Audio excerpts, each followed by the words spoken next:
নমস্কাৰ দেই সকলোকে মই দীপিকা আপোনালোক সকলোকে পুনৰবাৰ নতুন এটা মিনি ভ্লগলৈ স্বাগতম জনাইছো আশা কৰিছো আপোনালোক সকলো ভালে কুশলে আছে এয়া এতিয়া আমি মৰিগাঁও টাউনৰ মাজত সোমাইছোহি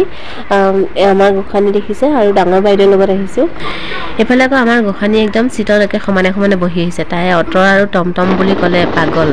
আৰু এতিয়া আমি গৈ পাম আপোনালোকে ভিডিওটো সম্পূৰ্ণকৈ চাই থাকক দেই আমি গাড়ীৰ পৰা নামি অকনমান খোজকাঢ়ি আহিলো খোজকাঢ়ি আহি পেলে এয়া পালোহি হনুমান মন্দিৰলৈ যোৱাৰ আগতে এয়া দোকানৰ পৰা চাকি বন্তি লৈ ললো কাৰণ আমি ঘৰৰ পৰা চাকি বন্তি অনা নাছিলো ইয়াতে সুবিধা আছে আৰু এতিয়া বলকচোন হনুমান মন্দিৰ ভাগ দেখুৱাই দিও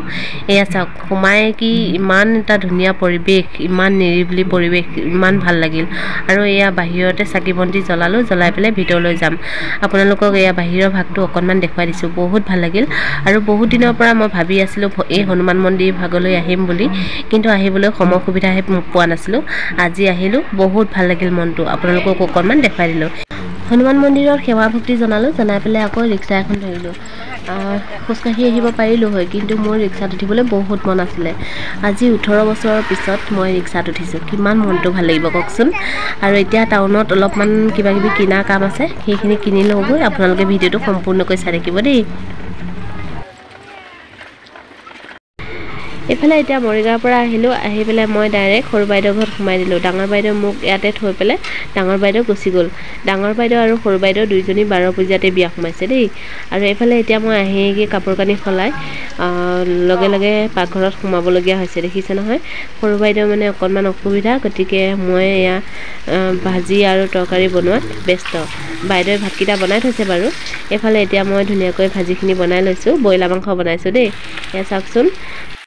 এফালে এতিয়া মাংসখিনি ধুনীয়াকৈ শুকানে ভাজি লৈছো শুকানে ভাজি লোৱাৰ পাছতহে মই অকনমান পানী ঢালি দিম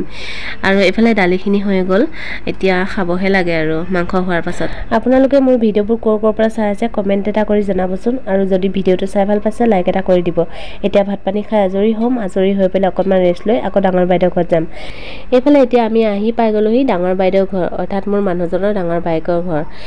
মোৰ লগত যে মৰিগাঁৱলৈ গৈছিলে সেই গৰাকী কথা কৈছো এফালে আমাৰ ডাঙৰ বাইদেউ হাঁহ বহিছে হাঁহখিনি বলো দেখুৱাই দিও আপোনালোকক এয়া দেখিছে ইয়াতে 100টা হাঁহ আছে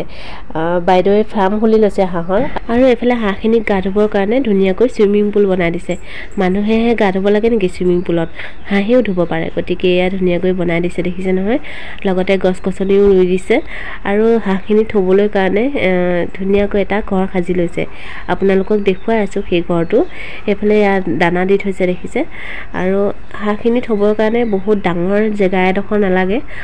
বাইদেউহঁতৰ জেগাখিনি একেবাৰে কম তাতে ধুনীয়াকৈ থোৱা সুবিধাখিনি বনাই লৈছে আৰু এইফালে ইয়া দেখিছে এটা চাংঘৰ সাজি লৈছে চাংঘৰৰ ওপৰৰ পাৰ্টটোত থয় লোকেল মুৰ্গী আৰু তলৰ পাৰ্টত থয় হাঁহখিনি আজি ভিডিওটো ইমানেই এতিয়া ঘৰলৈ যামগৈ আপোনালোকক বেলেগ এদিন মই ডাঙৰ বাইদেউৰ ঘৰটো ভালদৰে চিনাকি কৰি দিম আজিলৈ আহোঁ